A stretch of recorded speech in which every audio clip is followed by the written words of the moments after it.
नमस्कार सारे मीडिया बंधुओं को। सबसे पहले तो मैं बधाई देना चाहता हूं कि आपने निष्पक्षता के साथ में अंता उपचुनाव को कवर किया और अंता की जनता को सैल्यूट करना चाहता हूं, प्रणाम करना चाहता हूं कि उन्होंने कांग्रेस पार्टी को 70,000 वोट दिए और 16,000 के लगभग 15,000 से भी ज्यादा यानी 16,000 के लगभग वोटों से जिताया है।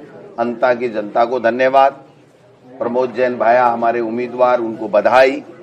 हमारे कांग्रेस के तमाम कार्यकर्ताओं को सैल्यूट, धन्यवाद कि जिन्होंने दिन रात मेहनत की।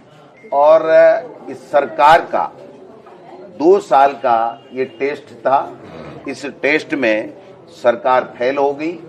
बीजेपी का जो उम्मीदवार था, मुख्यमंत्री 2 बार गए, पूर्व मुख्यमंत्री जी भी वहां काफी दिन तक बैठी रही। बीजेपी ने धनबल का प्रयोग भी किया, अपनी मशीनरी का दुरुपयोग भी किया, लेकिन शुरू से लेकर आखिरी तक बीजेपी पिछड़ती रही और मात्र 100-125 वोटों से उन्होंने अपनी इज्जत बचाई है, वरना तो वो तीसरे नंबर चली जाती।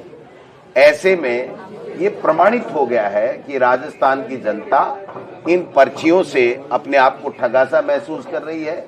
इनकी कोई योजनाएं नहीं है, इनका कोई धरातल पे काम नहीं है, जनता इनसे नाखुश है।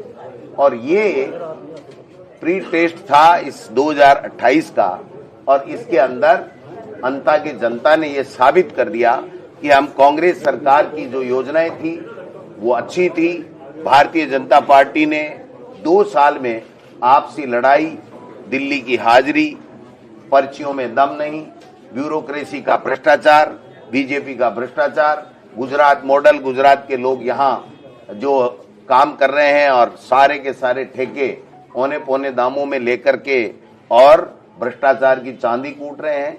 उन सब चीजों के ऊपर अंता की जनता ने मोहर लगा दी है कि ये लोग बाग झूठ बोल सकते हैं, बरगला सकते हैं, भ्रमित कर सकते हैं, लेकिन जनता की सेवा नहीं कर सकते हैं। तो कांग्रेस पार्टी के तमाम कार्यकर्ताओं, नेताओं को, जूली साहब मेरे साथ में हैं, आज तमाम लोगों को प्रदेश कांग्रेस कमेटी के अध्यक्ष के नाते मैं धन्यवाद देना चाहता हूं। मेरी अभी हमारे प्रभारी सुखजिंदर रंधावा साहब से बात हुई है, उनको भी हमने बधाई दी है। उनका भी मार्गदर्शन इस उपचुनाव के अंदर बहुत महत्वपूर्ण रहा था। हमारे तमाम सीनियर लीडर, चाहे वो अशोक गहलोत जी हों, चाहे सचिन पायलट जी हों, जूली साहब हों, रोड शो किए क्या? देखिए मंत्रिमंडल पूरा बैठा था, मुख्यमंत्री 2 बार चला गया। मंत्रिमंडल पूरा बैठा था, मुख्यमंत्री 2 बार चला गया। पूर्व मुख्यमंत्री वहां बैठी थी, धनबल का भी प्रयोग किया गया, मशीनरी का भी दुरुपयोग किया गया, लेकिन मैं समझता हूं कि कांग्रेस के कार्यकर्ताओं ने बहुत धैर्य रखा। और मीडिया का विशेष रूप से मैं धन्यवाद देना चाहूंगा कि उन्होंने अपनी पारदर्शिता के साथ में, ईमानदारी के साथ में जो वहां घटना घट रही थी उसको राजस्थान की जनता को और अंता के लोगों को दिखाने का काम किया। उससे हम लोग हमारी बात को अच्छी तरीके से रख पाए, हमारी बात को जनता के अंतिम छोर में बैठे हुए व्यक्तियों तक पहुंचा पाए। और निश्चित रूप से देखिए, अब सीएसी नहीं बदला है, बड़ी पर्ची भी बदलेगी, कई पर्चियां भी बदलेगी। और मैं तो चाहता हूं कि जब जनादेश मिला है तो 5 साल ये राज करें, लेकिन जो स्थितियां बन रही हैं उसमें हो सकता है कि आपसी फूट की वजह से ये इनका बीजेपी का जो ढांचा है, सरकार है, वो कहीं चरमरा के गिर नहीं जाए। ये भी हम सब लोगों को सोचना पड़ेगा, क्योंकि राजस्थान में जिस प्रकार से वहां मंत्रियों को कोई पूछ नहीं रहा था, 2 आदमी इनके मंत्रियों को आ नहीं रहे थे। जो 9 तारीख को 6 बजे प्रचार खत्म हुआ, हम सब लोग आ गए, लेकिन पूरा मंत्रिमंडल वहां कोटा में बैठा रहा, वहां पर पैसे बांटता रहा, सत्ता का दुरुपयोग करता रहा। लेकिन जनता माई बाप होती है और जनता ने दिखा दिया कि हमारे लिए कोई मायना नहीं रखता। ये जो पर्चियां निकली इसके लिए हमने वोट नहीं दिया था। हमने हमारे कल्याण के लिए, हमारी अच्छी योजनाओं के लिए, गरीब के उत्थान के लिए, बच्चों की पढ़ाई के लिए, बेरोजगारों की नौकरी के लिए, किसानों की आमदनी कैसे बढ़े, वो कैसे खुशहाल रहे, इसके लिए वोट दिया था। इसका कोई 2 साल तक कोई काम हुआ नहीं, इसलिए पूरी तरीके से ये पर्ची सरकार फेल हुई है और बीजेपी की जो फूट थी वो उजागर हो गई है। और 120 मायना क्या रखता है, वरना तो इतनी फजीत होती कि ये कैसे बैठते, कैसे ये सरकार चलाते, मेरे समझ से भरे है। एक निर्दलीय ने इनको पीट दिया, इससे ज्यादा इनकी दुर्गति कोई हो नहीं सकती। मैं तो मेरे कांग्रेस कार्यकर्ता जो हमारे राहुल गांधी जी और खड़गे साहब की नीतियों को, कांग्रेस पार्टी की नीतियों को जन जन तक पहुंचाने में कामयाब रहे। हमारे पूर्व सरकार की योजनाओं को, जो अच्छी योजनाएं थी उनके बारे में लोगों तक पहुंचाने में हम लोग कामयाब रहे। 6 दिन तक जूली साहब एक एक गांव ढाणी ढाणी गए। हम लोगों ने जितनी मेहनत कर सकते थे किया, लेकिन अंततः वोट अंता की जनता का था। उन्होंने फैसला कर दिया।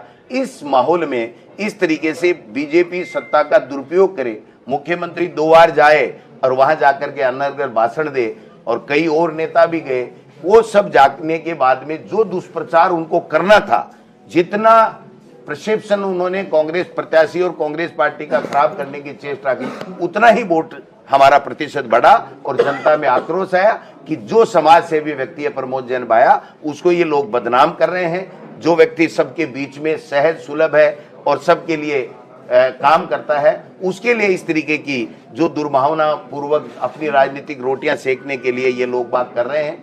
अब मैं समझता हूं कि शायद बीजेपी को अकल आएगी और दोबारा कोई अपने धनबल से दूसरा डमी कैंडिडेट ला करके अपनी ही पैरों पे कुल्हाड़ी मारने का काम नहीं करेगी। बाकी उनका अपना विवेक है, वो क्या करेंगे। लेकिन राजस्थान की अंता की जनता ने ये साबित कर दिया कि हमें काम चाहिए, हमें विकास चाहिए, हमें लोगों का कल्याण चाहिए, हमें शांति चाहिए, हमें यहाँ पर गुंडागर्दी बदमाशी ये नहीं चाहिए। ये अंता की जनता ने इस उपचुनाव में साबित कर दिया। कहीं ना कहीं कांग्रेस को फायदा मिला है वोट चोरी के मुद्दे को लेकर। देखिए, निश्चित रूप से वोट चोरी का जो मुद्दा है और हमारे कार्यकर्ता इस पे सजग हो गए और एक एक वोट को उन्होंने जाकर के टच किया और इनको फर्जी वोट, इन्होंने सत्ता का दुरुपयोग किया, उसका भी डट के मुकाबला किया। वरना हमारी जीत जाती 25,000 के लगभग अगर ये पैसे नहीं बांटते और ये सत्ता का दुरुपयोग नहीं करते। मंत्रिमंडल पूरा पड़ा रहा, लेकिन मुझे तो आश्चर्य हो रहा है उन मंत्रियों ने भाषण क्या दिया होगा, जनता को क्या कहा होगा कि हमने 2 साल क्या किया। मुख्यमंत्री ऊपर रैली के अंदर, रोड शो के अंदर नोट कर रहे हैं क्या क्या काम कराने हैं। तो भाई 2 साल तक क्या आप भजन ही गाते रहे, आपने काम नहीं किया। मुख्यमंत्री वसुंधरा जी उनको तब नोट करा रही है जब वो ये दिखा रही थी कि मुख्यमंत्री जी आपने कुछ नहीं किया, ये जनता की समस्याएं थी जो आपने की नहीं है। इससे ये और ज्यादा प्रमाणित हो गया कि न वसुंधरा जी की मानी गई सरकार में, न मुख्यमंत्री की चली, न उनका कोई विजन था कि लोगों के काम करें। तो जनता ने बता दिया कि भाई तुम जाओ 2028 की तैयारी करो और कांग्रेस पार्टी को आने दो, जिसने बहुत अच्छे काम किए हैं। और जो राहुल गांधी और खड़गे साहब हमारी बात जो आवाज उठाते हैं, हमारी समस्याओं के समाधान के लिए लड़ाई लड़ते हैं, इसलिए जो विपक्ष का जो हमारा रोल था 2 साल में, वो भी जूली साहब के नेतृत्व में हमने विधानसभा में भी अच्छा किया। हमारे सारे सीनियर लीडर सब कांग्रेस एकजुटता के साथ में चुनाव लड़ी है और कार्यकर्ताओं ने मेहनत की है। प्रमोद जैन भाई की अच्छी छवि थी और सरकार पूरी तरीके से 100% फेल हो गई ये पर्ची सरकार, इसलिए ये परिणाम जो आया। आपको फायदा हुआ है, नुकसान हुआ? क्या वो अपना चुनाव लड़ रहा था, हमारे फायदे के लिए थोड़ी लड़ रहा था। वो तो 120 वोट अगर और कम हो जाते हैं तो बीजेपी की तो इतनी दुर्गति होती है कि वो मुंह दिखाने लायक नहीं रहते। के साथ में हरिवार बेनीवाल और राजेंद्र गुड्डा और आम आदमी पार्टी वो तो सब जगह ही जाते हैं, जाएंगे, उनका भी अधिकार है जाने का, भाषण देने का। लेकिन जनता किसको स्वीकार कर रही है? जनता अनर्गल बयानबाजी को नहीं स्वीकार करती। जनता चाहती है हमारे लिए आप क्या विजन लेकर के आए और 2 साल आपने क्या किया, वो चीजें सरकार से पूछ रहे थे, वो सरकार बताने में फैल रही। साहब मौर्य बोला है कांग्रेस की जीत है, लेकिन हार आप किसको मानते हैं, वसुंधरा राजे की या मुख्यमंत्री? इस पर्ची सरकार की फेलियर, उसकी गलत नीतियां, जन विरोधी नीतियां, हमारी अच्छी नीतियों को उन्होंने खत्म किया या कमजोर किया। तो जनता में आक्रोश था कि ये 5 साल तक जो अच्छे योजनाएं लेकर के कांग्रेस की सरकार लेकर के आई थी, इन्होंने 2 साल में कुछ भी नहीं किया। झूठे भाषण दिए, झूठे आश्वासन दिए, आपस में लड़ते रहे। मैं मुख्यमंत्री बनूं, आज हटूं, कल हटूं, तीसरे चौथे दिन तो हेलीकॉप्टर लेकर के और मुख्यमंत्री दिल्ली चले जाते हैं, तो काम कब करेंगे? तो ये सारी चीज और जो बोला जाता है उस मोड़ को बीच में लाया जाता है, उसके लिए काम होगा। कोई बात जी, जिस तरह से बीजेपी ने आरोप लगाए थे प्रमोद जैन भाया पे कि भाटा खा गया, ये खा गया, तो क्या बहुत बड़ा तमाचा? 100% तमाचा नहीं, डबल तमाचा।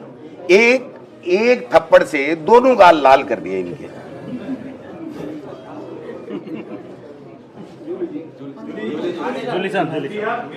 सर बिहार देखिए, बाईस गाँव का दौरा किया आपने, 5 दिन वहाँ रहे, 5 से 6 दिन, दलित वोटों को साधने का काम किया।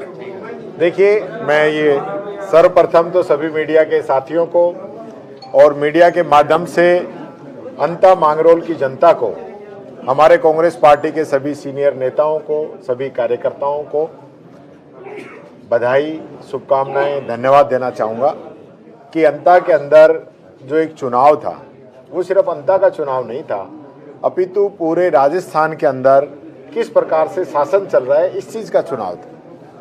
आपने देखा होगा कि मुख्यमंत्री जी वहाँ गए, अभी अध्यक्ष जी ने बताया, और वो काम लिख रहे थे। मैं देख रहा था जब मुख्यमंत्री काम लिखेगा तो फिर करेगा कौन? मुख्यमंत्री का तो इशारा ही होता है, उसको लिखने की कहाँ जरूरत है? यानी इनके पास काम लिखने वाले भी नहीं है जनता के। ये हालत मुख्यमंत्री जी की है। और वहां जाके गए तो ऐसा लगा कि मुख्यमंत्री जी ने ये तय कर रखा था कि मैं 2 साल तक वहां एक चवन्नी का काम नहीं कराऊंगा। वहां जितने भी काम चल रहे थे वो पिछले कांग्रेस सरकार के समय के सैंक्शन काम थे, वो भी अधूरे पड़े थे, उनको पूरा नहीं कराया। पुलिया देखी, उनके पिलर बन गए लेकिन ऊपर उनको कारपेट नहीं किया गया, रोडी डल गई, उस पर तारकोल नहीं डाला गया। ये स्थिति वहां की थी। वहां हॉस्पिटल मांगरोल के अंदर बहुत बड़ा बन रहा है, उसका काम रोका गया। कुल मिलाके जो हमारी योजनाएं थी, कांग्रेस की जो नीतियां थी, उनको 2 साल के अंदर इन लोगों ने रोकने का काम किया है। और उसका सबसे बड़ा उदाहरण आप चाहे अन्नपूर्णा किट हो, मनरेगा हो, पेंशन हो, जो गरीबों की जो योजनाएं हैं उन पे सबसे बड़ी इन्होंने आरी चलाने का काम किया था। तो वो अंता की जनता ने इनको बता दिया। और एक ये इस सरकार का टेस्ट था, उस टेस्ट के अंदर ये सरकार पूरी तरह फेल हो चुकी है। और मुझे लगता है कि बहुत ही जल्दी इनका पूरी सरकार का भी मोरिया बोल सकता है। ऐसी सूचनाएं हैं कि सब लोगों से इस्तीफे मांग लिए गए हैं और सरकार की तरह नहीं चल रही है। अब बताओ, चीफ सेक्रेटरी को ये मालूम है कि 1-2 दिन में धमाका हो सकता है, सीएम को नहीं मालूम कि धमाका हो सकता है। अब 2 धमाके हो गए हैं, ये चुनाव का भी हो गया है और सीएस का भी हो गया है। ये हालत इस सरकार की है। तो मैं पुनः जनता को धन्यवाद देना चाहूंगा और ये कहना चाहूंगा, हम लोगों पे विश्वास बनाएं, यकीन रखें, और जो विश्वास बनाए इसको हम बना के रखेंगे। आदरणीय अध्यक्ष जी के नेतृत्व में पूरे प्रदेश के अंदर आम जनता की जो समस्याएं हैं उनको उठाने का काम हम लोग कर रहे हैं। विधानसभा के अंदर भी जब विधानसभा चलती है, सभी हमारे माननीय विधायकगण, आदरणीय अध्यक्ष जी, हम सब लोग मिलके उन मुद्दों को उठा रहे हैं। और ये कहना चाहेंगे, 3 साल हम बैठने वाले नहीं है। इस सरकार के मोरिये रोजाना बुलेंगे और 28 के अंदर कांग्रेस का राज आएगा। धन्यवाद। रिजल्ट आने का अभी रुझान आ रहे हैं। मिठाई तो मैं खिलाऊंगा आपको, मिठाई मैं खिलाऊंगा आपको।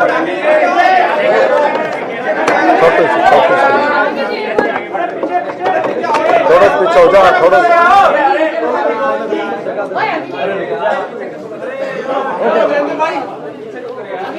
अरे आप लोग भी खाओ।